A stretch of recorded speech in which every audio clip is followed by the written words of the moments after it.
Assalamualaikum warahmatullahi wabarakatuh. Bismillahirrahmanirrahim. Innal hamdalillah nahmaduhu wa nasta'inuhu wa nastaghfiruh wa na'udzu billahi min shururi anfusina wa sayyiati a'malina. Man yahdihillahu fala mudilla lahu wa man yudlil fala hadiya lahu. Wa ashhadu an la ilaha illallah wahdahu la syarika lahu wa ashhadu anna Muhammadan 'abduhu wa rasuluh.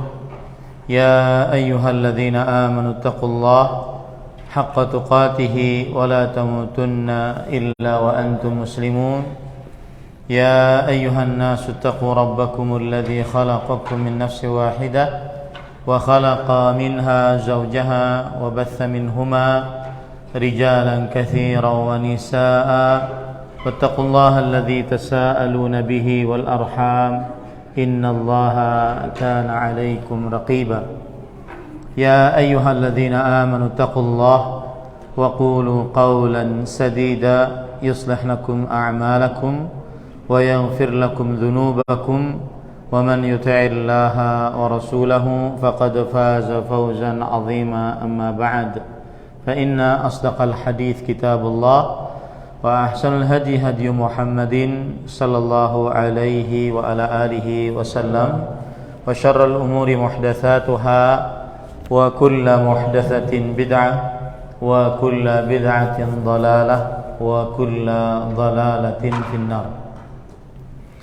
Alhamdulillah, kita bersyukur pada Allah Subhanahu wa taala pada hari ini, hari Jumat 21 Zulhijjah 1400 atau 22 Zulhijjah 1443 Hijriah. Kita dimudahkan oleh Allah Subhanahu wa taala untuk kembali duduk bersama di dalam sebuah kajian rutin setiap Jumat pekan keempat, insyaallah taala membaca kitab Sifatuz Zaujah As-Salihah, sifat istri yang salihah, yang ditulis oleh Fadilatul Syekh Amr bin Abdul Mun'im Salim hafizahullah ta'ala. Salawat dan salam semoga selalu Allah berikan kepada Nabi kita Muhammad sallallahu alaihi wa ala alihi wasallam, pada keluarga beliau, para sahabat, serta orang-orang yang mengikuti beliau sampai hari kiamat kelak.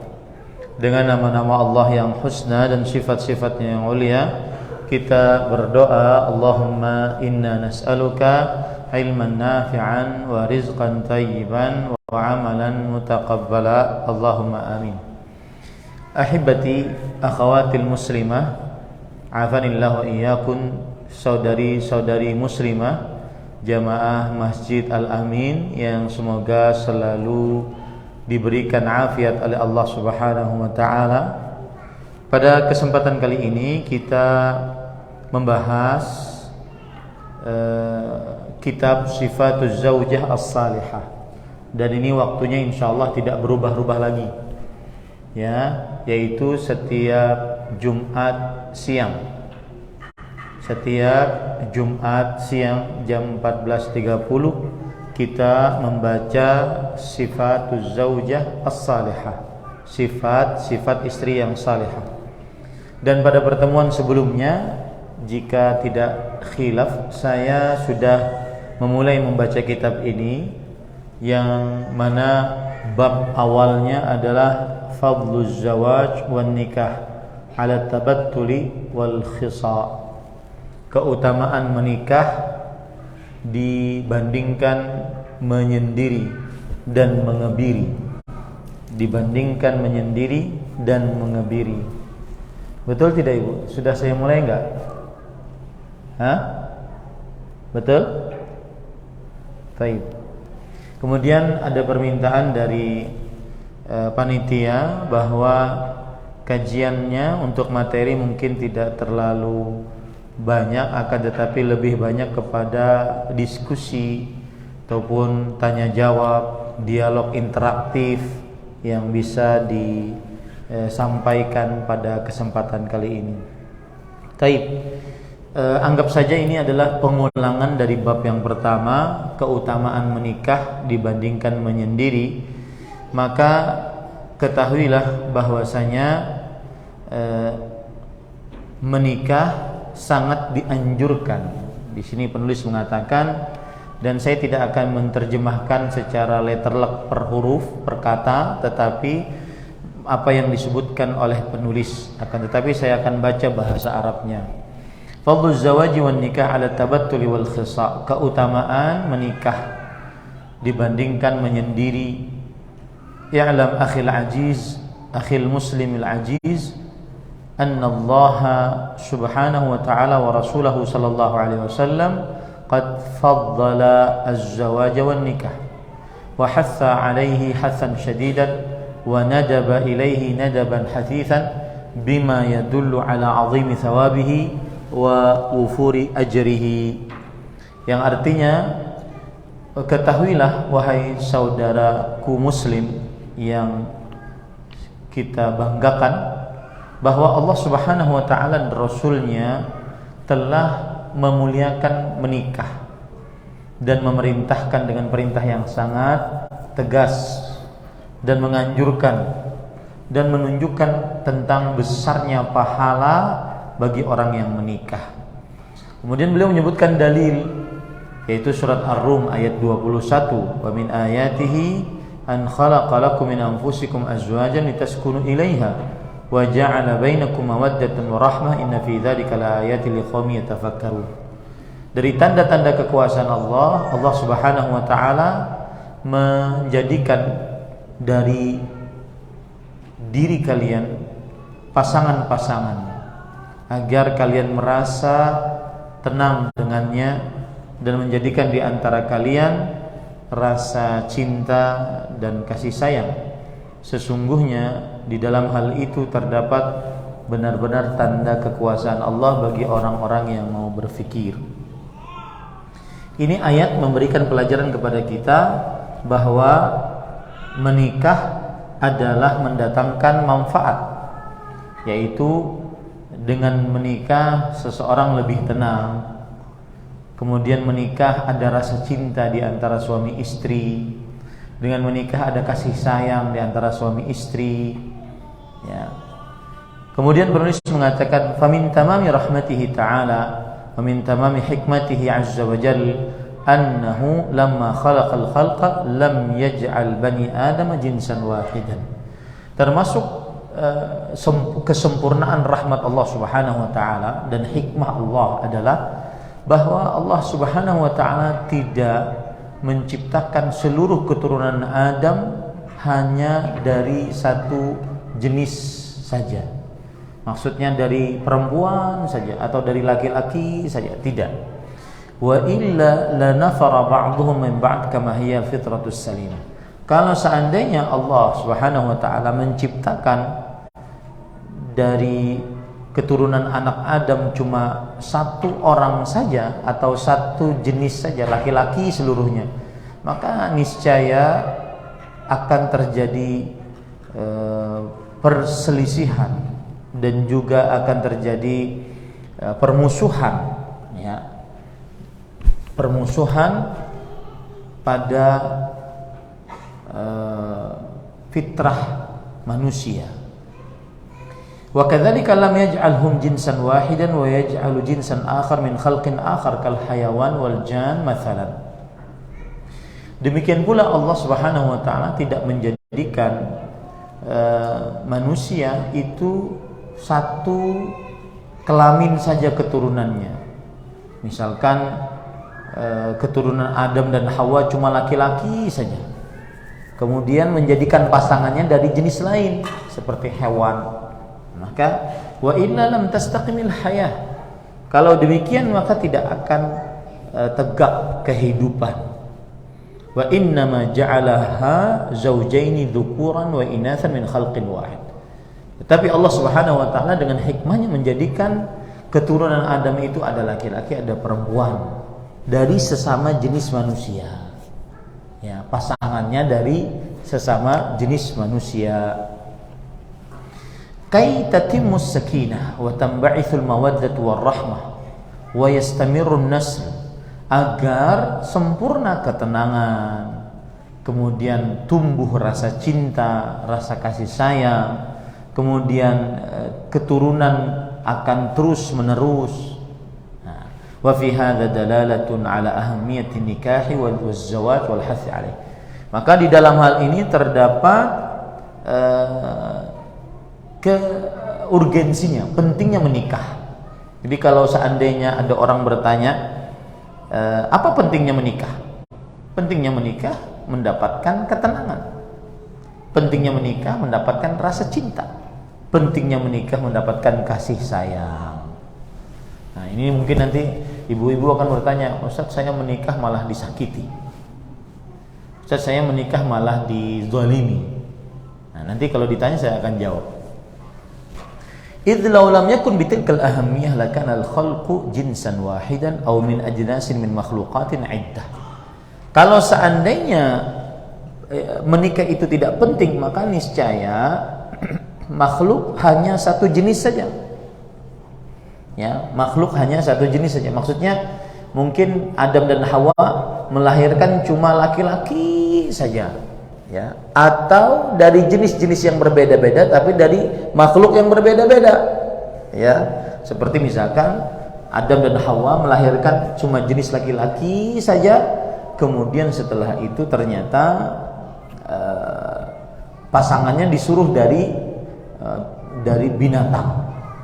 Jadi kalau kamu mau mencari istri, cari di sana mana yang paling cantik dari warik-warik yang ada. Nah, ini tidak mungkin, tidak akan mungkin terjadi ketenangan, rasa cinta dan kasih sayang. Walakin Allah Ta'ala yuqaddiru bihikmati ma yasha'u subhanah. Makanya Allah Subhanahu wa taala dengan hikmahnya, Allah Subhanahu wa taala menjadikan anak keturunan Adam itu berpasang-pasangan, laki-laki dan perempuan, laki-laki dan perempuan. Sekali lagi, dari penjelasan ini kita dapati bahwa keutamaan menikah adalah mendapatkan ketenangan, mendapatkan rasa cinta, mendapatkan kasih sayang. Baik. Kemudian waqala ta'ala, lalu penulis membawakan dalil yang lain. Fankihu ma taba lakum minan nisa mathna wa thulatha wa ruba' fa in khiftum alla ta'dilu fawahidah aw ma malakat aymanukum dzalika adna alla ta'ulu. Maka nikahilah yang baik menurut kalian dari para wanita, 2, 3 atau 4. Ini ayat memberikan pelajaran kepada kita bahwa menikah perintah Allah. Ya, menikah perintah Allah. Makanya kalau ada perempuan yang mengatakan saya tidak mau menikah, itu berarti menentang perintah Allah, durhaka kepada perintah Allah Subhanahu wa taala. Kemudian juga surat An-Nur ayat 32, wa qala 'azza min qail wa ankihul ayyama minkum was-salihin min ibadikum wa imaikum in yakunu fuqara yughnihimullahu min fadli wallahu wasi'un 'alim. Dan nikahilah, sebentar,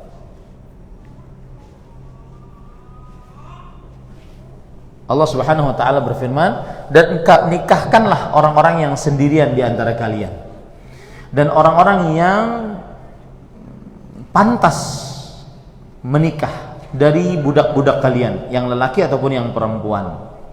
Jika mereka miskin, Allah akan memampukan mereka dengan karunia-Nya, dan Allah Maha luas pemberiannya lagi Maha mengetahui. Ayat ini juga surat An-Nur ayat 32, perintah untuk menikah. Berarti siapa yang tidak menikah, dia mendurhakai perintah Allah Subhanahu wa taala. Apalagi kalau seandainya tidak menikahnya tidak punya alasan syariat. Ya, tidak menikahnya tidak punya alasan syariat. Nah, kemudian juga dalam ayat ini surat An-Nur ayat 32 ada keutamaan menikah, yaitu diberikan kecukupan oleh Allah jika memang mereka miskin. Ya, biasanya pas waktu sebelum menikah cuma punya 1 bantal. Ketika sudah menikah punya 2 bantal, dia dan suaminya. Ya. dan seterusnya seperti itu. Itu janji Allah dan kita wajib percaya. Iyakunu fuqara'a yughnihimullah. Jika mereka miskin maka Allah akan memberikan kekayaan kepada mereka, kecukupan terhadap mereka. Baik. Kemudian ahibati fillah, azanillahu iyyakum. Lalu penulis mengatakan wa amma fi sunnatil mutahharati fal ahaditsud dallah ala fadl nikahi katsiratun jiddan. Adapun di dalam hadis-hadis yang sahih, maka banyak sekali hadis-hadis yang menunjukkan keutamaan menikah. Di antaranya haditsu Ibn Abbas, hadits Ibn Abbas radhiyallahu anhu. Ani Nabi sallallahu alaihi wasallam annahu qala ya ma'syaras sabab man istata'a minkumul ba'a falyatazawwaj fa innahu aghaddu lil basar wa ahsanu lil farj. Wa man lam yastati' fa alaihi bis-shaum fa innahu lahu wija. Hadis yang menunjukkan akan pernikahan adalah hadis Abdullah bin Mas'ud radhiyallahu anhu. Nabi Muhammad sallallahu alaihi wasallam bersabda, wahai para pemuda, siapa yang sanggup di antara kalian al-ba'ah, yaitu menafkahi dan berjima. Menafkahi lahir batin, ya, menafkahi biaya pernikahan dan berjima. Nah, ini saya akan singgung. Yang dimaksud dengan menafkahi bukan berarti dia harus kaya, punya rumah, mobil mewah, harta bertumpuk ruah baru bisa menikah. Tidak. Tetapi yang dimaksud pada hadis ini al-ba'ah adalah seorang pemuda yang sanggup menyediakan biaya pernikahan, dari mulai mahar, kemudian resepsi pernikahan, itu saja. Adapun nanti nafkah setiap bulannya ketika dia sudah menikah, itu urusan lain. Nah, ya. Ini sebagian orang sudah umur 30-an sampai perempuan-perempuan. Dan saya berpesan ibu-ibu, catat nih baik-baik. Jadikan quotes, sebarkan di Facebook. Kecantikan bukan sebab paling utama mendapatkan rumah tangga yang sakinah, mawaddah dan rahmah.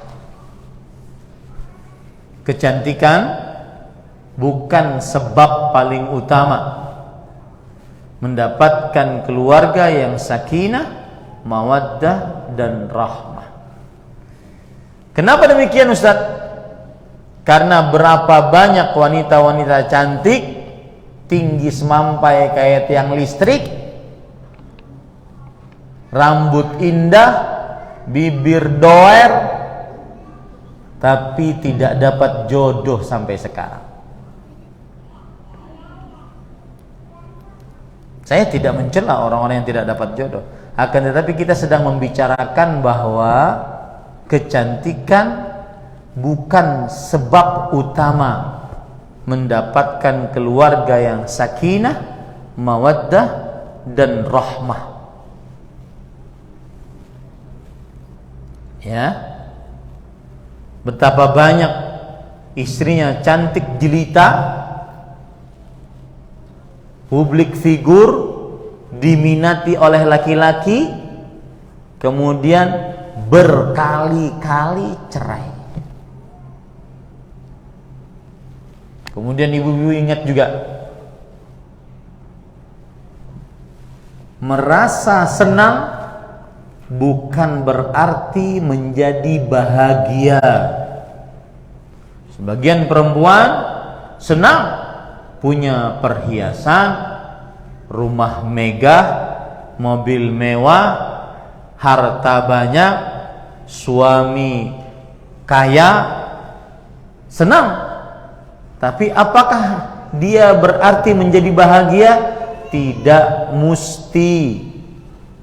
Betapa banyak wanita-wanita yang glowing, cantik jelita, kemudian mempunyai materi, hidupnya dilihat oleh manusia terjamin, ternyata cerai, ternyata keluarganya punya banyak permasalahan. Merasa senang bukan berarti menjadi bahagia. Nah, Itu garis bawahi ibu-ibu baik-baik. Ya. Nah, kita lanjut.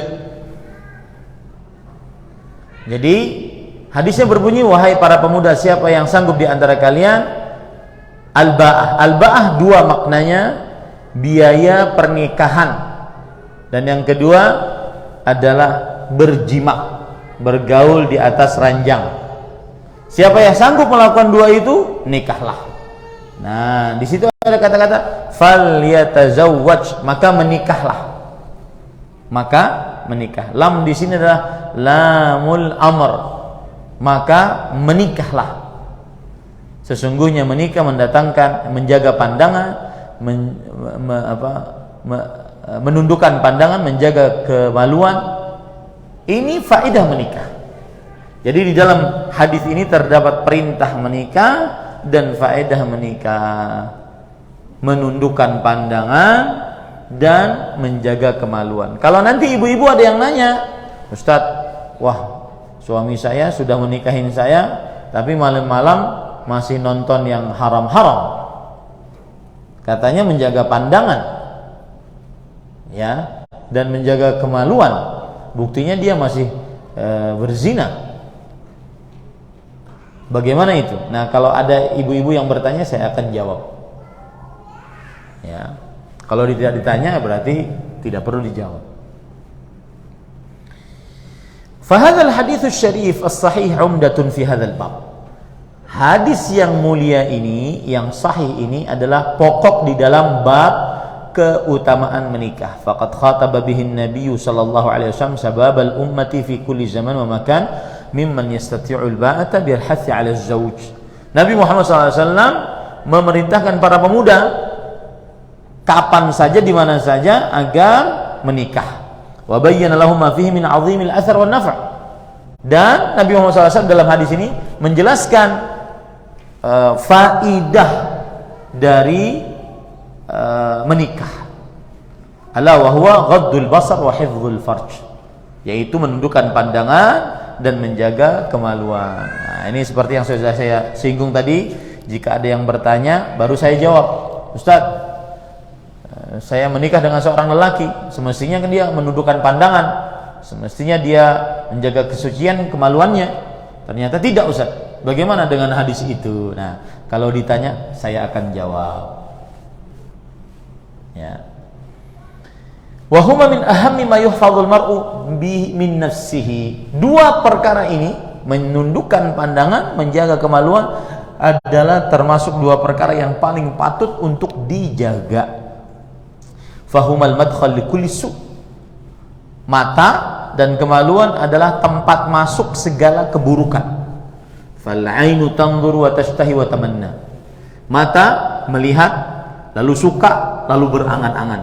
Wal farju yusaddiqu aw yukadzibu. Dan kemaluan mengimplementasikannya. Fa imma an ya'tiya ma harramallah wa imma an yamtani'. Maka akhirnya bisa dia masuk mengerjakan hal yang diharamkan oleh Allah, atau dia bisa menahan dirinya. Wa bizzawaji yaqta'u syabbu ala iblis hadat tariqa fil riwayah. Maka dengan menikah, seorang pemuda bisa menahan jalan iblis ini, jalan yang menyimpang yang diberikan oleh iblis ini. Wal ba'ah qila hiya qudratu 'ala nikah wa qila al-jima' wa qila mu'natun nikah wa 'indi anna tahtamilu al-jami' ma'al qudrah min al-qudrah 'ala nikah min haitsu al-jima'i wan nafaqati wa ghairihima. Nah, al-ba'ah kan hadisnya berbunyi begitu. Wahai para pemuda, siapa yang sanggup di antara kalian al-ba'ah, maka menikahlah. Apa itu al-ba'ah? Ada yang mengatakan dia adalah sanggup untuk menikah. Ada yang mengatakan dia bisa berjima. Ada yang mengatakan dia bisa memiliki biaya pernikahan. Ya, dan seluruhnya maknanya benar. Jadi ingat ibu-ibu, jika ada seorang pemuda laki-laki ingin menikah, maka bukan berarti dia harus punya rumah, punya mobil, punya motor, penghasilan tinggi. Tidak. Yang penting dia mempunyai biaya pernikahan. Itu sudah cukup. Adapun nafkah nanti setiap hari, nafkah setiap pekan, setiap bulan, itu adalah urusan lain. Yang penting dia tidak boleh nganggur, dia harus bekerja. Nah, gitu Ibu. Kemudian di dalam hadis tadi disebutkan wa man lam yastati fa alaihi bis-shaum fa innahu lahu wija. Siapa yang tidak sanggup untuk menikah, maka hendaklah dia berpuasa. Karena puasa itu wija. Apa itu wija? Raddul unthayain minal fahl, yaitu mengebiri. Ya. Bima'na annahu man lam yaqdir al nikah falyasta'id bis-shaum fa innahu yaqta'u alaihi syahwatahu kama tanqati'u syahwatu amman ruddat unthayain. Maksud daripada hadis ini adalah siapa yang tidak sanggup untuk menikah, maka hendaklah, baik itu dia tidak sanggup membiayai pernikahan, ya, tidak sanggup dia, maka pada saat itu hendaklah dia berpuasa. Karena puasa ini adalah menahan syahwat, ya, sebagaimana seorang yang dikebiri tertahan syahwatnya. Kemudian penulis mengatakan wa fi hadzal hadits dalalatun qawiyatun ala wujubiz zawat liman istata'a. Hadis ini menunjukkan penunjukan yang sangat kuat bahwa wajib menikah bagi siapa yang sanggup. Fa innahu qad ata bi sighatil amr. Sesungguhnya dia telah mengerjakan Rasulullah SAW menyebutkan dengan redaksi perintah. Fal yatazawwaj, maka menikahlah. Nah, begitu bahasa Indonesianya. Itu kan perintah. Wal aslu fil amri lil wujub, dan asal hukum perintah menunjukkan kepada kewajiban, ya, menunjukkan kepada kewajiban. Nah, kemudian ahibati fillah, afanillahu iyyakum. Lalu setelah itu, para ikhwan yang dirahmati oleh Allah, wa fihi dalalatun ala tahrimi at-tabattuli kama yufiduhu zahirun nas. Dan di dalam hadis ini terdapat penunjukan haramnya bersikap jomblo, menyendiri. Bahasa Indonesia yang benar itu jomblo itu apa ya? Abu? Ada yang tahu? Oh, pian ini guringan kah?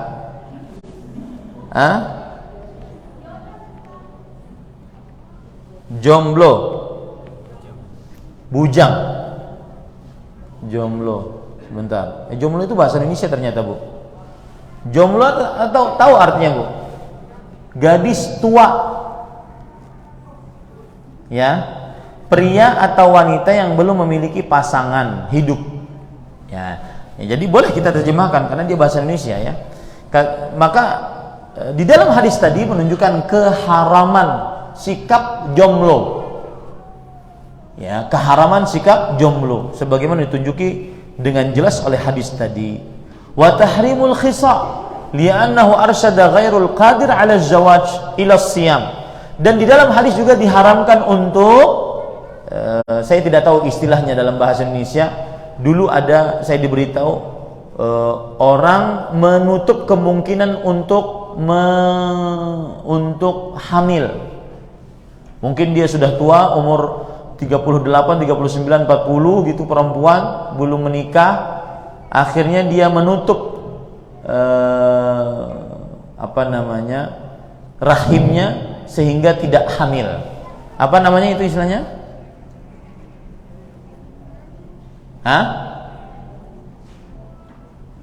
Apa istilahnya, Bu? Ya, steril. Ya. Nah, itu diharamkan, tidak diperbolehkan. Kenapa diharamkan? Karena dalam hadis disebutkan bahwa Rasulullah SAW memberikan petunjuk bagi siapa yang tidak sanggup menikah, puasa. Karena puasa itu semakna dengan mengebiri syahwat, ya, jadi diperbolehkan, bukan dengan penutupan rahim tadi, tetapi dengan puasa. Nah, nanti ada pertanyaan, Ustadz, saya diperintahkan oleh pihak kedokteran, dokter memerintahkan saya untuk saya menutup rahim saya karena saya sudah 4 kali sesar. Kata dokter, ini tidak boleh hamil lagi. bolehkah saya menutup rahim saya? Maka jawabannya, ya, jika bukan dalam keadaan terpaksa maka tidak boleh. Jika terpaksa baru diperbolehkan. Bal sahha an Sa'id bin Abi Waqqas radhiyallahu anhu annahu qala radda Rasulullah sallallahu alaihi wasallam ala Utsman bin Mad'un at-tabattula walau adzina lahu lakhtasaina. Sa'ad bin Abi Waqqas radhiyallahu anhu meriwayatkan bahwa Rasul sallallahu alaihi wasallam menolak Utsman bin Mad'un, bukan Utsman bin Affan ya, Utsman bin Mad'un untuk bersikap jomblo. Kalau seandainya diperbolehkan, maka kita akan kebiri Utsman bin Mad'un. Nah, ini tidak boleh jomblo. Ya, ini para ikhwan yang dirahmati oleh Allah Subhanahu wa taala. Imam Bukhari memberikan bab di dalam kitab sahihnya, babu ma yukrahu minat tabattulul khisa. Bab dimakruhkan untuk jomblo dan al-khisa, yaitu mengebiri, tidak diperbolehkan. Dalam hadis yang diriwayatkan oleh Imam Abu Dawud, Imam Tirmidzi, Nasa'i, Ibnu Majah dari Samurah bin Jundub radhiyallahu anhu bahwa Rasul sallallahu alaihi wasallam naha 'anit tabattul. Beliau melarang untuk menyendiri. Beliau melarang untuk menyendiri. Kemudian juga dalam hadis yang diriwayatkan oleh Imam Bukhari bahwa ada 3 orang yang mendatangi rumah istri-istri Rasul sallallahu alaihi wasallam. Lalu mereka bertanya bagaimana ibadahnya Rasulullah sallallahu alaihi wasallam di dalam rumah. Maka mereka menganggap ibadah Nabi Muhammad sallallahu alaihi wasallam sedikit. Karena mungkin Nabi Muhammad sallallahu alaihi wasallam sudah diampuni dosanya yang terlalu yang akan datang. Adapun kita yang tidak ada jaminan sama sekali, maka kita harus banyak ibadahnya. Yang satu berkata, saya akan usallil laila abada. Saya akan sholat selamanya, setiap malam. Wa amal akhar faqala ana asumud dahr wala uftir. Yang satu bilang, saya akan berpuasa sepanjang hari selamanya. Yang satu bilang, ana atazilun nisa fala atazawwaju abada. Aku menjauhi perempuan, aku tidak akan menikah selamanya. Maka Rasul sallallahu alaihi wasallam mengatakan, ama wallah, ketahuilah demi Allah, inni la akhsyakum lillah wa atqakum lah. Aku orang yang paling takut kepada Allah di antara kalian. Aku orang yang paling bertakwa kepada Allah di antara kalian. Walakinni asumu wa uftir. Tapi aku berpuasa, ada juga waktunya berbuka. Wa usalli wa arqud. Aku salat malam, tapi ada juga waktunya untuk tidur. Wa atazawwajun nisa, dan aku akan menikahi wanita. Faman raqiba an sunnati falaysa minni. Maka yang menolak sunnahku bukan dariku. Nah, ini menunjukkan bahwa membenci pernikahan tanpa ada alasan syariat, ya, meskipun dalam rangka ibadah. Saya ulangi, membenci pernikahan tanpa ada alasan syariat meskipun dalam rangka ibadah, maka ini adalah membenci sunnah Nabi Muhammad sallallahu alaihi wasallam. Nah, ini perhatikan nih, yang punya pengalaman mungkin, mohon maaf, para jandaisme, ya, punya pengalaman pahit dengan suaminya yang pertama, ada traumatik, akhirnya tidak mau menikah. Maka ini bukan dari syariat Islam. Ya, ini bukan dari syariat, dibenci dalam agama Islam. Kemudian ahibati fillah, afanillahu wa iyyakum. Lalu lanjutnya, nah, kira-kira itu dulu yang bisa saya sampaikan. Nanti kita lanjutkan pada pertemuan yang akan datang. Saya masuk kepada sesi pertanyaan, dan sesi pertanyaan bisa disampaikan melalui WhatsApp ataupun yang lainnya. Nah, nomornya sudah pada tahu ya Bu ya? Yang taib. Saya punya saudara perempuan yang terpisah dengan suaminya karena cekcok dengan orang tua saya. Taib, berarti cekcok dengan mertua. Dan sampai sekarang belum ada jalan keluar untuk mendamaikan keduanya.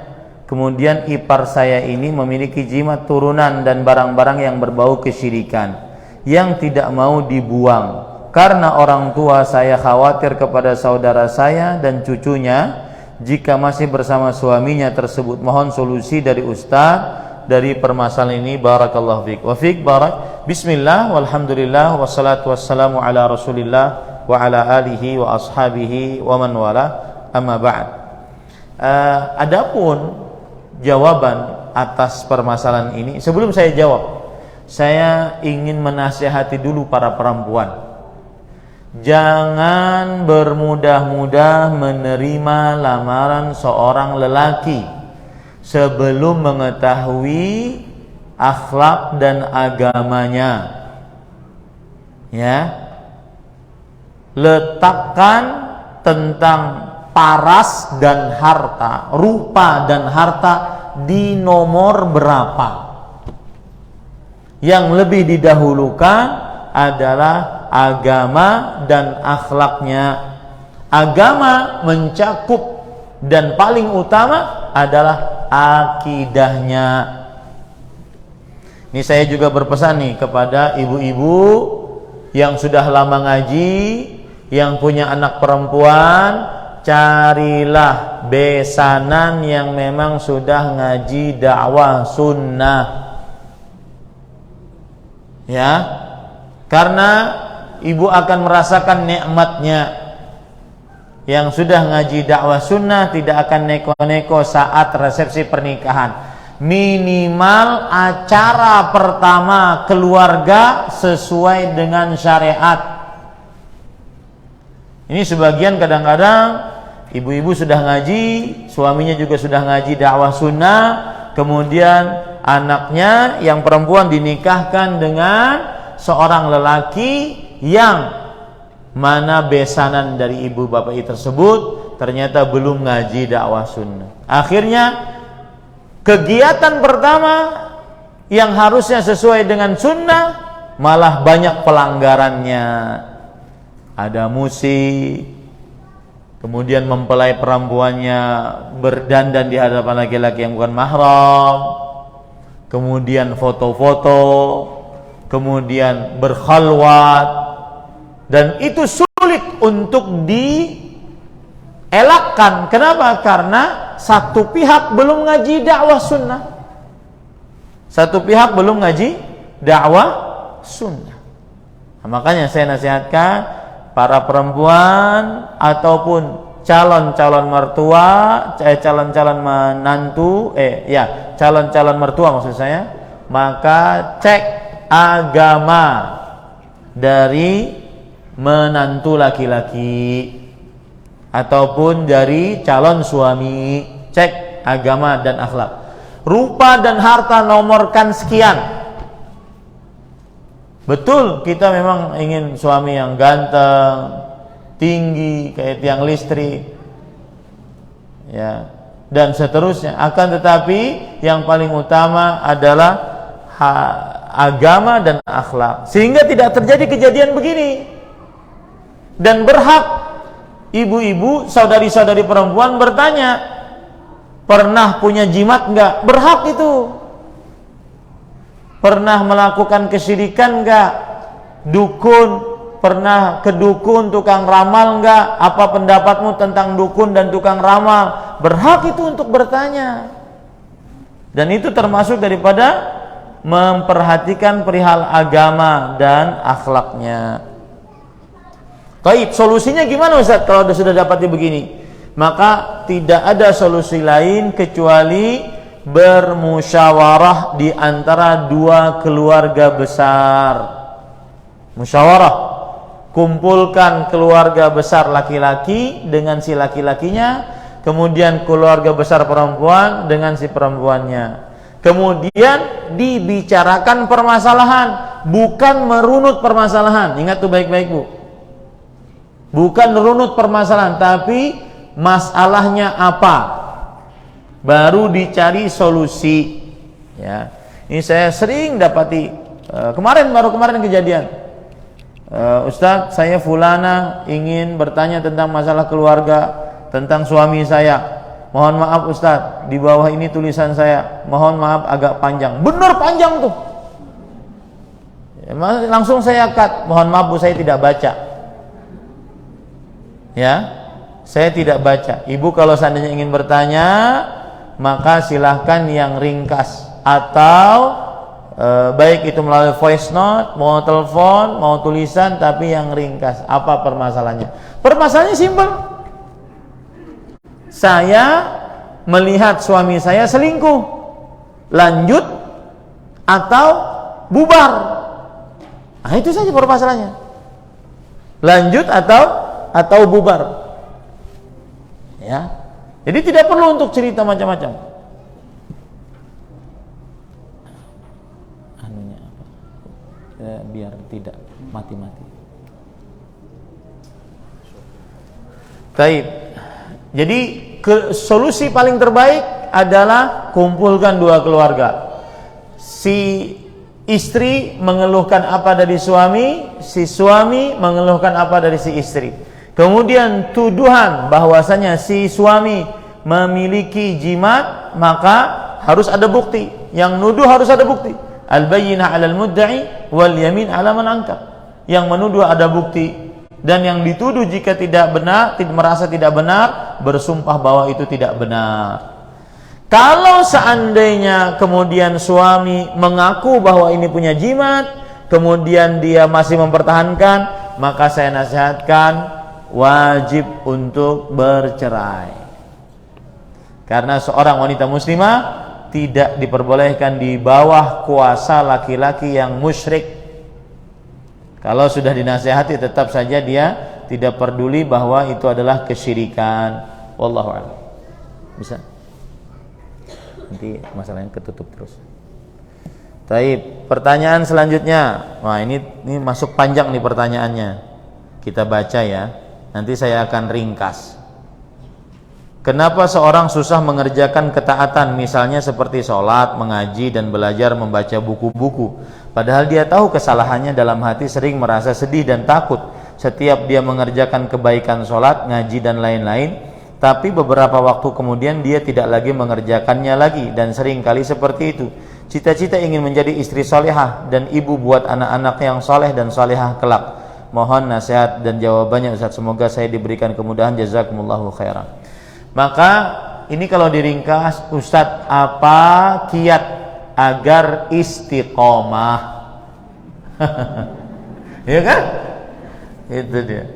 Apa kiat agar istiqomah? Jawabannya adalah belajar jalan yang benar. Seseorang tidak akan istiqomah kecuali ketika dia mengetahui jalan yang benar. Nah, belajar dulu, nuntut ilmu agama. Oh, tentang sholat begini, pahala sholat ini, bahaya meninggalkan sholat ini. Belajar dulu dia, baru setelah itu bisa istiqamah. Maka saya nasihatkan agar imannya tetap terus, meskipun sudah menjadi keniscayaan iman kita itu pasti naik turun, tetapi agar kita berharap iman tetap terus naik, maka belajarlah ilmu agama. Langkah pertama agar istiqamah adalah belajar ilmu agama. Kemudian yang kedua yaitu berdoa kepada Allah agar ditetapkan hati sehingga istiqamah. Berdoa kepada Allah. Makanya kan kita banyak diwarisi oleh Rasul sallallahu alaihi wasallam doa-doa. Allahumma hdini wa saddidni, ya Allah beri aku petunjuk, ya Allah bimbing aku selalu dalam kebaikan. Allahumma inni as'alukal huda wat tuqa wal afaf al ghina. Ya Allah, aku mohon kepada Engkau petunjuk, ketakwaan, sifat iffah, kesucian, dan rasa cukup dari pemberian Engkau. Ya, berdoa. Kemudian yang ketiga adalah mengikhlaskan niat. Nah, ini penting nih. Orang bisa istiqamah ketika ikhlas. Apa arti ikhlas? Memurnikan ibadah hanya kepada Allah. Dia tidak peduli pujian orang, sanjungan manusia, penilaian manusia, tidak peduli dia. Yang dia pedulikan adalah apakah Allah menerima amal saya atau tidak. Nah, dengan seperti ini dia akan ikhlas. Ya. Itu yang ketiga. Yang keempat, seseorang akan bisa istiqamah, imannya tidak naik turun meskipun itu sebuah keniscayaan, adalah apabila dia mempunyai lingkungan yang mengajak dia. Kalau bahasa anak muda sekarang, ada teman-teman yang satu circle, yang memang orientasinya akhirat. Bagaimana bisa selamat untuk kehidupan akhirat? Nah, begitu, wallahu a'lam. Apakah saya berdosa untuk menunda kehamilan dikarenakan akan menemani suami bertugas ke luar negeri selama 3 tahun mengingat ketidakmampuan saya menjalani proses kehamilan dan persalinan tanpa keluarga? Mohon pencerahannya. Maka jawabannya adalah menikah, salah satu tujuan utamanya adalah mempunyai keturunan. Dan tidak boleh menunda-nunda, apalagi sampai menghentikan memiliki keturunan ketika tidak ada alasan syariat. Alasan syariatnya apa, Ustaz? Dalam keadaan terpaksa. Apa itu terpaksa? Mati. Jadi kalau ibu-ibu mati, hanya boleh untuk tidak hamil lagi, untuk tidak punya anak, baru boleh. Ya, mati alasan syariatnya. Wallahu a'lam. Jika suami sudah bekerja tapi nggak mau ngontrak sendiri dan malah maunya numpang di rumah orang tua istrinya dan malas mengeluarkan uang untuk biaya makan anak istrinya, sedang di rumah orang tua istrinya ada kakak perempuan istrinya dan si suami juga nggak punya adab ke orang tua istri serta sering membentak keponakan istri di depan orang tua istri, sedang dia berpaham salafi. Suami macam apakah dia? Saya nggak tahu suami macam apa ini. Apakah boleh meminta cerai atau tidak? Nah, ini para ikhwah, saya nasihatkan opsi cerai dijadikan terakhir dalam setiap pertikaian dan permasalahan rumah tangga. Opsi cerai dijadikan yang terakhir dalam setiap pertikaian dan permasalahan rumah tangga. Dalam keadaan yang seperti ini, maka seorang istri meminta kepada suaminya agar menempatkan istrinya di rumah tersendiri. Itu hak istri. Ya, itu hak istri meminta kepada suaminya agar ditempatkan di rumah tersendiri. Allah berfirman, askinuhunna min haitsu sakantum min wujdik, yang artinya tempat tinggalkanlah istrimu di sebuah tempat tinggal yang kalian sanggupi untuk menyediakannya. Nah, kemudian karena pertanyaannya apakah boleh meminta cerai, jawabannya boleh saja. Ya, boleh, tetapi seperti yang sudah saya ungkap, bahwa opsi cerai jadikan yang paling terakhir. Lebih baik berdamai dengan menjunjung sikap, memperbaiki sikap. Allah berfirman, wassulhu khair, yang artinya dan berdamai lebih baik. Nah, kemudian juga kata-kata sedangkan dia berpaham salafi, ini tidak ada urusan sebenarnya dengan kelakuan suaminya. Ya, karena hal yang seperti ini relatif. Dia sudah ngaji dakwah sunnah, ngaji dakwah salaf atau tidak, bisa saja berlaku yang seperti ini. Tergantung pengamalan seseorang terhadap apa yang dia sudah pelajari dari agama. Apa hukumnya mempunyai suami yang masih suka nonton film dan film titik-titik ya, film kotor ya, dan tidak sholat? Maka jawabannya adalah kalau sudah urusan tidak sholat, si istri harus tegas,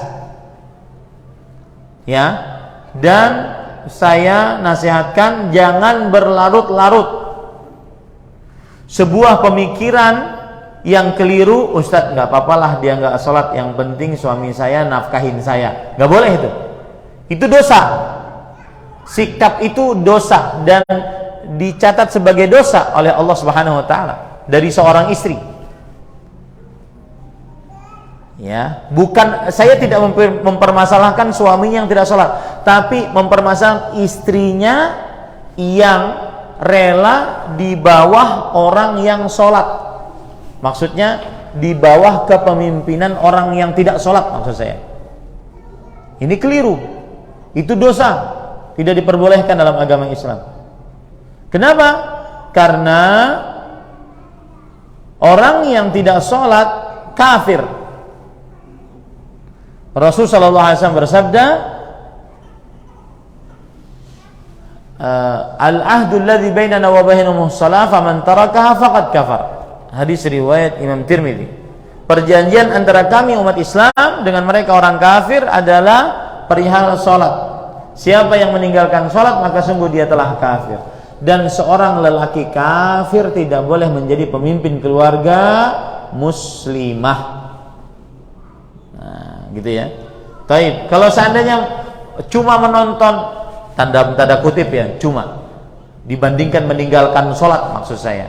Kalau seandainya menonton film yang haram ditonton, maka ini mungkin dinasehati dan terus dinasehati. Artinya seorang istri bisa saja dia bertahan dengan laki-laki tersebut. Tapi kalau seandainya sudah tidak sholat, maka perempuan harus tegas. Mas, kamu sholat atau tidak? Kalau tidak sholat, maka saya tidak akan menjadi istrimu. Ya, dan itu jangan berlama-lama, Ibu.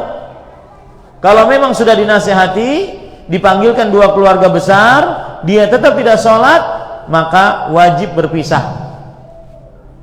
Tidak boleh seorang wanita muslimah di bawah kepemimpinan laki-laki yang tidak sholat. Jangan berlama-lama, Ibu. Dan keliru pemahaman, Ustadz urusan dia tidak sholat, urusan dia, yang penting saya dapat nafkah. Dia baik di atas ranjang, dia akhlaknya baik. Tidak ada manfaatnya kalau akhlak baik terhadap manusia, buruk terhadap Allah Subhanahu wa taala. Wallahu a'lam.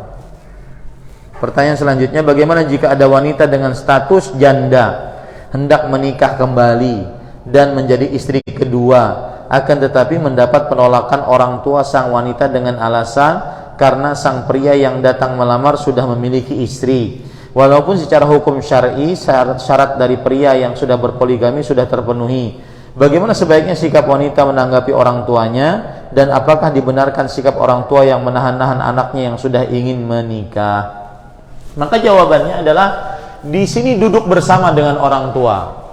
Dan yang lebih baik lagi adalah duduk dengan calon si laki-laki tersebut. Karena orang tua secara lahiriah beliau akan menghukumi bahwa laki-laki yang berpoligami nanti akan banyak permasalahan dengan istri pertama. Itu yang dipikirkan oleh orang tua. Berarti solusinya adalah duduk bareng dengan orang tua. Laki-laki yang mau melamar, perempuan yang mau dilamar dengan orang tuanya. Dan kemudian orang tua laki-laki juga datang, duduk bareng. Bahwa saya ketika mempoligami anak perempuan bapak, maka saya bertanggung jawab. Istri yang pertama saya sudah mengetahui. Nah, ini berat. Kenapa saya anjurkan untuk mengetahui? Bukan wajib minta izin ya, bukan. Mengetahui. Karena seorang laki-laki yang berpoligami, dia wajib adil. Dan bagaimana dia bisa adil kalau seandainya dia tidak memberitahukan kepada istri pertama, atau kedua, atau ketiga, atau keempat? Dia wajib adil. Tidak mungkin dia bohong terus. Ding, aku hendak dinas luar kota, dinglah setiap Kamis. Si Ading menjawab, pinanya sudah 34 provinsi, pian dinas luar kota terus. Provinsi mana lagi? Ya, nah, maksudnya tidak mungkin dia bohong terus. Dan ini sumber ketidakadilan. Makanya saya nasihatkan ini, perempuan yang ini mau menikah, yang dinikahi mau dipoligami, maka minta syarat kepada laki-laki tersebut agar harus ada pernyataan resmi, istri pertama mengetahui. Kalau mengizinkan mungkin sulit, mengetahui. Dan yang kedua saya nasihatkan, menikahnya bukan siri, tetapi pakai catatan sipil. Jangan menzalimi diri sendiri, jangan. Ya, pakai catatan sipil. Kalau seandainya tidak pakai catatan sipil, maka nanti mohon maaf sekali para jandais, mohon maaf, nanti akan cuma main-mainan, cicip-cicipan. Sebulan kada ketahuan oleh bini pertama, sebulan yang kedua ketahuan sedikit, sebulan yang ketiga ya akhirnya dilabrak, padahal istri sah secara agama. Banyak sekali kasus-kasus istri kedua terzalimi gara-gara tidak ada kejelasan saat menikah. Ya, jangan cuma syahwat sesaat akhirnya kemudian menikah dengan tanpa dokumen-dokumen resmi, meskipun tidak wajib. Tetapi kita tidak ingin kezaliman terus terhadap para perempuan. Ya, dan itu banyak sudah terjadi.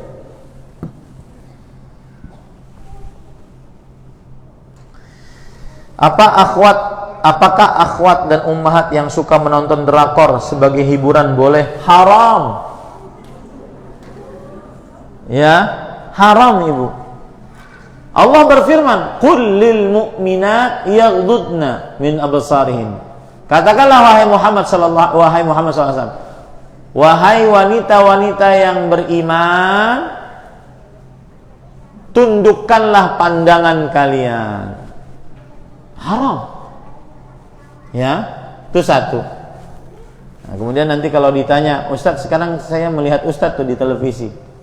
Kalau ditanya saya akan jawab. Kalau tidak ditanya saya tidak akan jawab. Kemudian yang kedua, di dalamnya terdapat musik. Yang ketiga, di dalamnya terdapat kedustaan. Yang keempat, di dalamnya terdapat pengumbaran aurat. Yang kelima, di dalamnya terdapat fahisyah, kekejian, syahwat yang haram. Ya, haram hukumnya, ibu-ibu, saudari-saudari muslimah yang dimuliakan oleh Allah. Baik. Kemudian selanjutnya,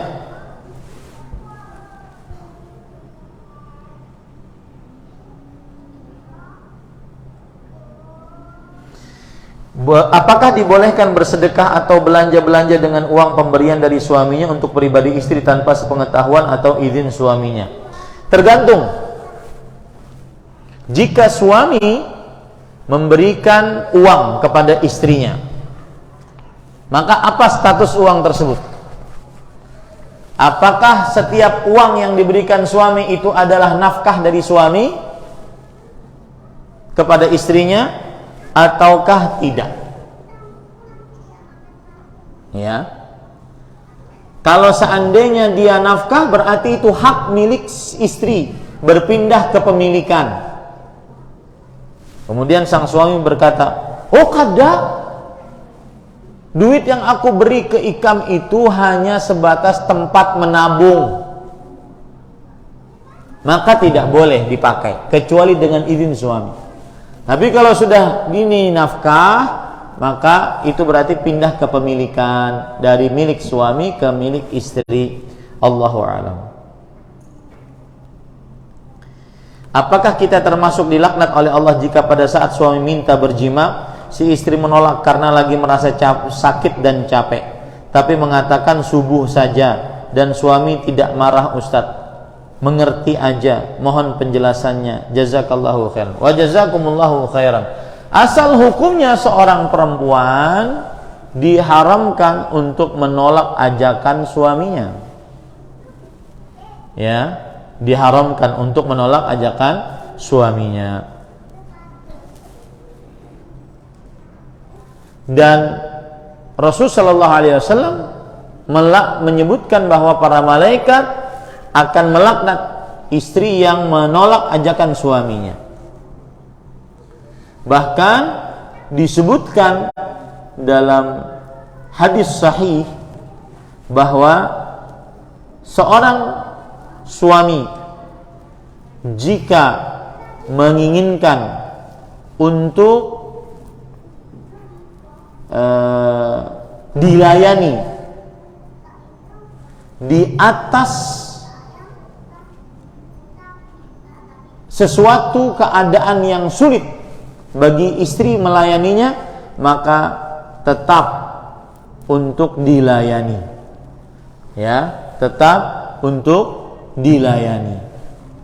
Nah, ini hati-hati ibu-ibu, saudari-saudari muslimah, karena kalau seandainya tidak diberi, maka dia akan mencari tempat yang lain agar bisa memberinya. Tetapi seorang suami, nah ini kan saya sekarang berbicara kepada para perempuan, maka perhatikan hak-hak suami. Tapi kalau saya berbicara kepada para suami, maka seorang suami wajib memperhatikan keadaan istrinya. Jangan sampai memaksa istrinya untuk melakukan hubungan badan dalam keadaan sang istri lagi kesulitan. Ya. Saya akan bacakan beberapa dalil yang membuat seorang istri tetap sabar meskipun sang suami memintanya saat dalam keadaan sulit. Perhatikan baik-baik. Rasul sallallahu alaihi wasallam bersabda, "Idza da'a ar-rajulu imra'atahu ila firashihi fa abat an taji fa bata ghadbana la'anatha al-malaikah hatta tusbih." Jika seorang lelaki mengajak istrinya ke ranjangnya, lalu sang istri enggan untuk menerima ajakannya, lalu dia marah. Malam itu sang suami marah. Maka para malaikat akan melaknatnya, mendoakan agar dijauhkan dari rahmat Allah sampai pagi. Dalam riwayat yang lain disebutkan, illa kana alladhi fis sama sakhitan 'alaihi hatta yarda anha. Melainkan yang di langit, yaitu para malaikat dan Allah Subhanahu wa taala, murka atas istri yang menolak ajakan suaminya tersebut sampai suaminya rela. Kalau tadi kan sampai pagi, ini enggak, hadis yang kedua sampai suaminya rela. Rela enggak tahu kapan relanya. Ya. Kemudian juga para ikhwan yang dirahmati oleh Allah Subhanahu wa taala, ada hadis yang diriwayatkan oleh Imam Tirmidzi, "Idza da'a ar-rajulu zaujatahu li hajatihi falta'tihi wa in kanat 'ala tan-nur." Jika seorang lelaki mengajak istrinya untuk digauli, maka sang istri hendaklah mendatanginya meskipun sedang memanggang roti. Roti kalau dipanggang kemudian ditinggalkan berjimak, apa kabar rotinya? Hangus. Dan hangus berarti mubazir. Sikap mubazir kalah dan tidak mengapa jika memang untuk melayani suami. Nah, ini para ikhwan yang dirahmati oleh Allah. Dan para ulama mengatakan, sebagaimana disebutkan dalam kitab Mirqatul Mafatih, wa talful mal ashalu min wuqu'i zauj fi zina. Hancurnya harta lebih ringan dibandingkan terperosoknya suami ke dalam perbuatan zina. Nah, ini yang perempuan harus sadari baik-baik. Saat menolak, sang istri kesal. Tadi disebutkan dalam pertanyaan, dia tidak marah Ustaz. Oke, dia tidak marah. sekali, 2 kali, 3 kali. Apalagi kalau kadang ada laki yang sangat mendesak, ya. Kemudian juga dalam hadis yang lain, perhatikan baik-baik, walladzi nafsu Muhammadin biyadihi la tu'addi al-mar'atu haqqa rabbiha hatta tu'addi haqqa zawjiha. Lihat, ini perhatikan wanita-wanita yang ahli ibadah, ahli salat malam, ahli puasa, ahli baca Quran, ahli ibadah kepada Allah, demi yang jiwa Muhammad sallallahu alaihi wasallam berada di tangannya, yaitu maksudnya demi Allah. Seorang wanita tidak menunaikan hak Tuhannya sampai dia menunaikan hak suaminya. Ya, tidak bermanfaat dia taat kepada Allah tetapi tidak taat kepada suami. Walau sa'alaha nafsaha wa hiya 'ala qatab lam tamna'hu nafsuha. Kalau sang suami minta dilayani dan dia sedang berada di atas qatab. Apa itu qatab? Dijelaskan di dalam kitab An-Nihayah fi Gharibil Athar bahwa qatab maksudnya adalah yaitu jika ibu-ibu melihat onta, kemudian onta itu ingin ditunggangi oleh perempuan, maka biasanya disediakan kursi khusus perempuan di atas badan onta. Mungkin ketika seorang istri naik ke atas onta dan duduk di atas kursi di atas onta, sang suami berimajinasi, kayaknya di atas sana asik juga. Maka kemudian dia ingin, maka layani di atas itu. Ya, ini makna yang pertama. Makna yang kedua, bahwa yang dimaksud dengan qatab adalah kursi yang khusus disediakan oleh orang Arab untuk wanita-wanita yang mau melahirkan. Mungkin kursi tersebut membuat kaki perempuan terbuka atau bagaimana sehingga mudah melahirkan. Wallahu alam bentuknya bagaimana. Nah, dalam keadaan seperti itu gentingnya, ternyata sang suami menginginkan, wajib dilayani. Lihat, ya ibu-ibu, saudari-saudari muslimah yang dimuliakan oleh Allah Subhanahu wa taala. Jadi hati-hati. Ya. Yang satu ingin keluar, yang satu ingin masuk, maka tetap dilayani. Taib, ibu-ibu, saudari-saudari muslimah, kalau seandainya dia tidak marah bagaimana Ustaz? Maka jawabannya adalah, kalau dia tidak marah, tidak mengapa. Ya, dia tidak marah, tidak mengapa. Diperbolehkan. Wallahu a'lam. Pertanyaan selanjutnya. Adik saya terpaksa menikah dengan laki-laki kafir karena kecelakaan hamil duluan. Lalu laki-laki tersebut sudah masuk Islam, namun tidak pernah sholat dan katanya belum mau belajar agama Islam. Sekarang kondisi mereka sedang bertengkar dan laki-laki tersebut meninggalkan adik saya dan anaknya pulang ke rumah orang tuanya. Apakah dibiarkan saja sampai masa iddah atau dimediasi? Maka yang paling pertama adalah, pertanyaan paling pertama, saat menikah dia laki-laki ini masih beragama kafir atau beragama Islam? Kalau seandainya laki-laki ini beragama kafir, maka tidak sah pernikahannya dan wajib berpisah.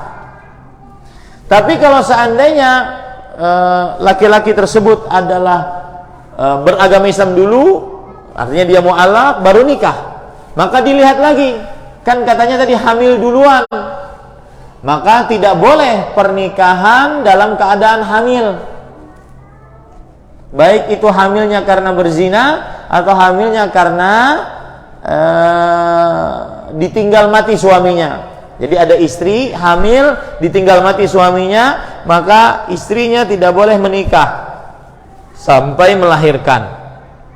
Begitu juga hamil karena perzinahan, tidak boleh menikah sampai melahirkan. Rasulullah SAW bersabda, la tuta' hamil, wanita yang hamil tidak boleh dinikahi.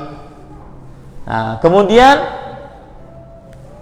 lalu kalau seandainya si laki-laki ini sudah masuk Islam sebelum menikah, kemudian dinikahinya setelah wanita ini melahirkan, maka sekarang tidak sholat, sekarang dia pulang ke rumah orang tuanya, apakah mediasi atau tidak? Mediasi, karena pernikahannya sah, mediasi saja. Kemudian apakah dia dibiarkan sampai masa iddah? Nggak ada masa iddah, kan belum talak.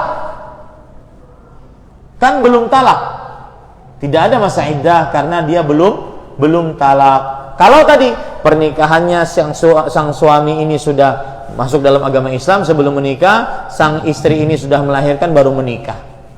Ya, seperti itu. Bagaimana hukumnya suami yang tidak punya penghasilan sehingga pembayaran iuran listrik dan air sering telat? Apakah sang istri terkena riba ataukah ada uzur? Apa hubungannya riba? Oh, denda keterlambatan. Tidak ada hubungan. Dan denda keterlambatan bukan riba. Denda keterlambatan bukan riba. Ya, wallahu alam. Apa yang harus dilakukan jika dinikahi laki yang impoten? Ini yang nanya laki-lakinya atau biniannya nih? Hah?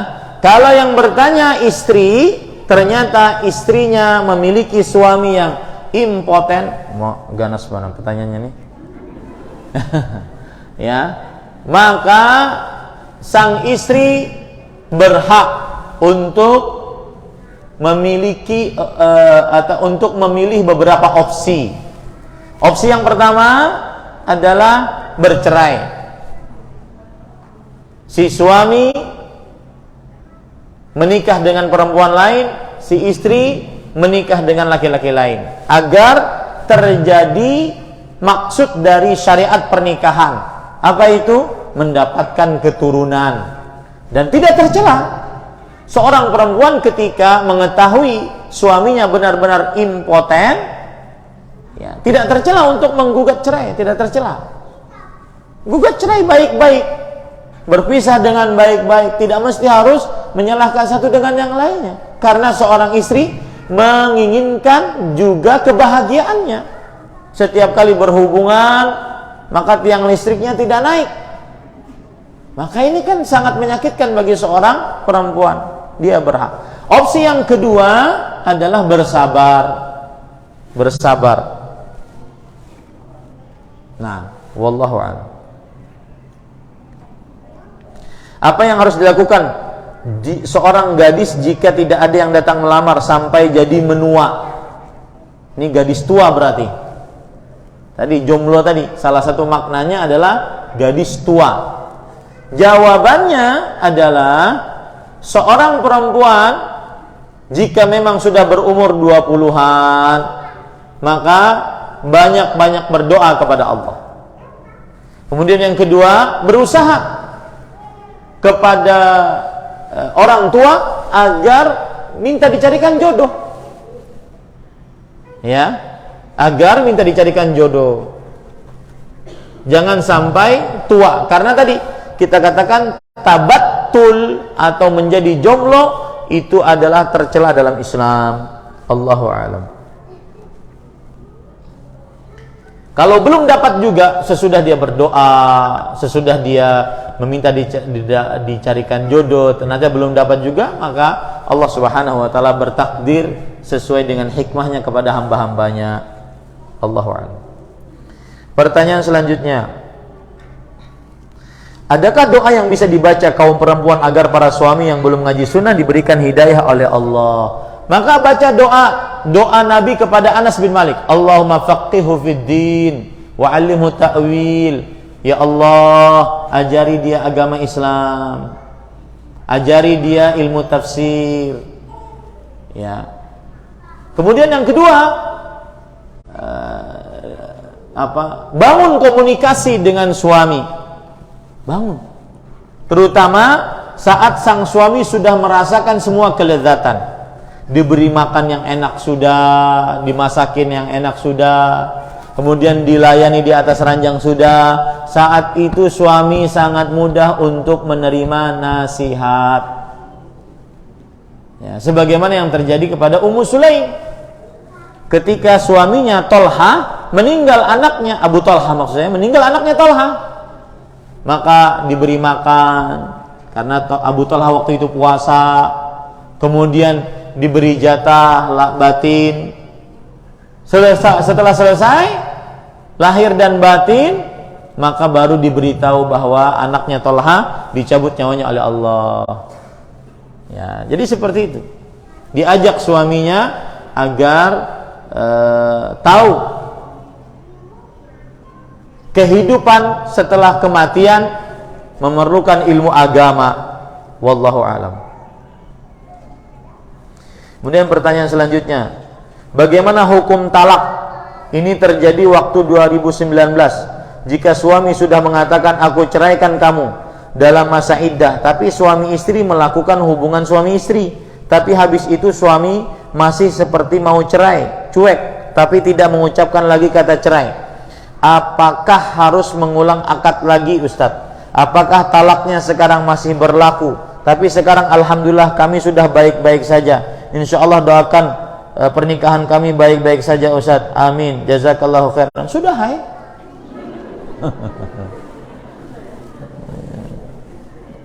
Ya.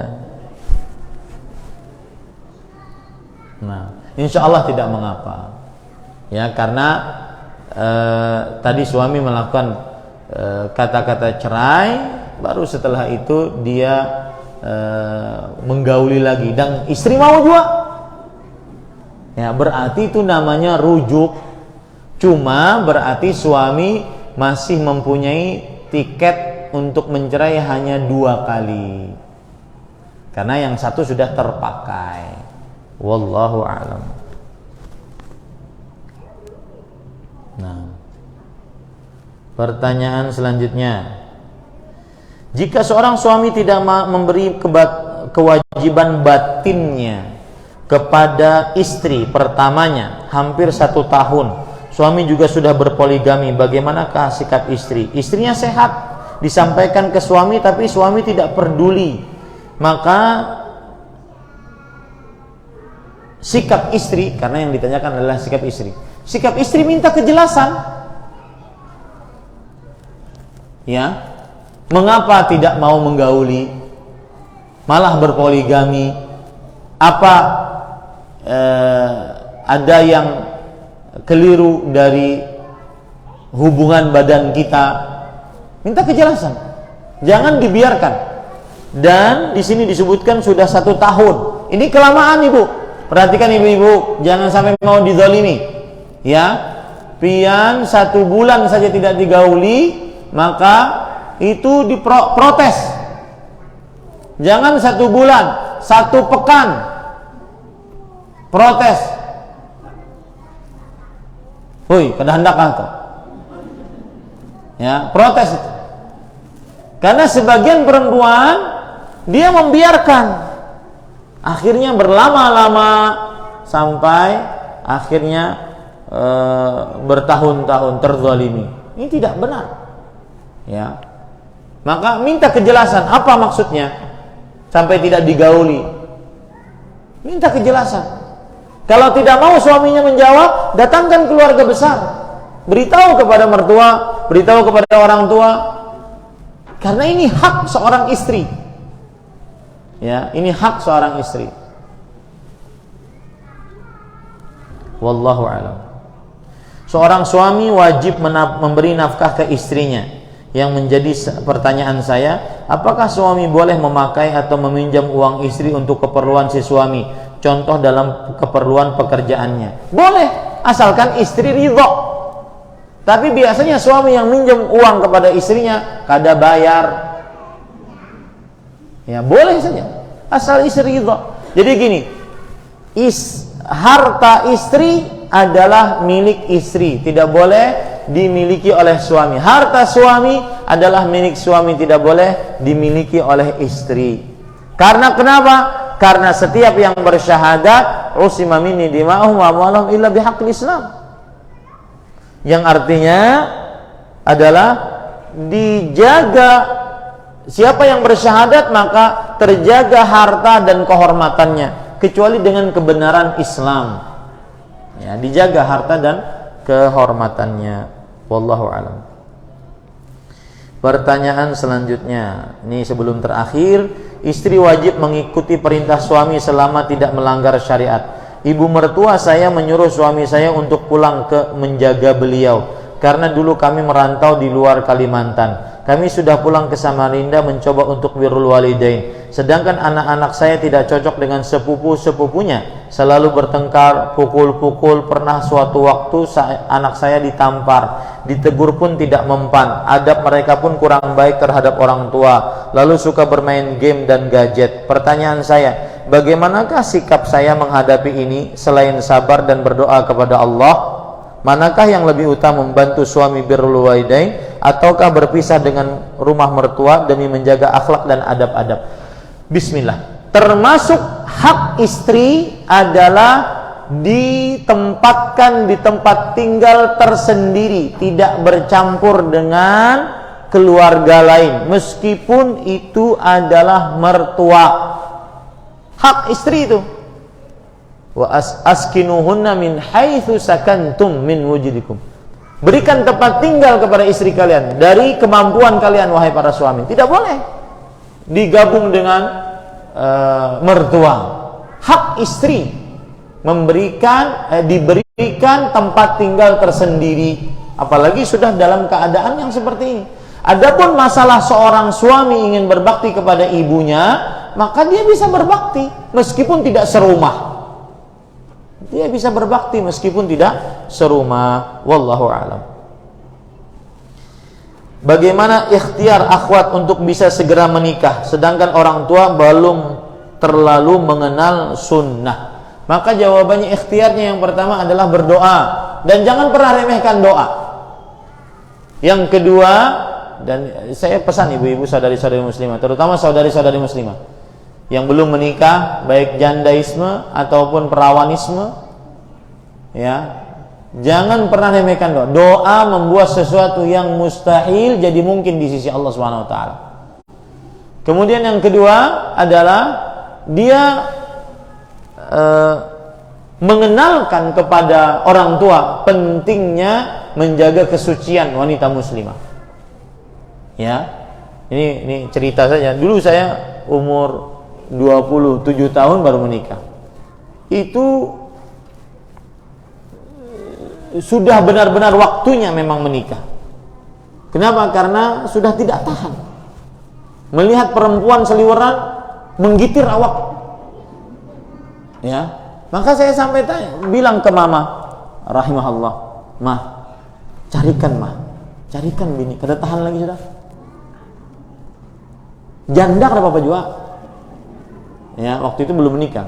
Maka maksud saya cerita begini, ceritakan kepada orang tua bahwa termasuk kebaikan keislaman seorang wanita muslimah adalah menjaga kesuciannya, dan itu bisa didapat dengan menikah dengan laki-laki yang baik agama dan akhlaknya.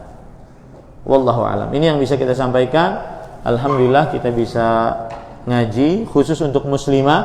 Wa sallallahu nabiyana Muhammad walhamdulillahirabbil alamin. Wassalamualaikum warahmatullahi wabarakatuh.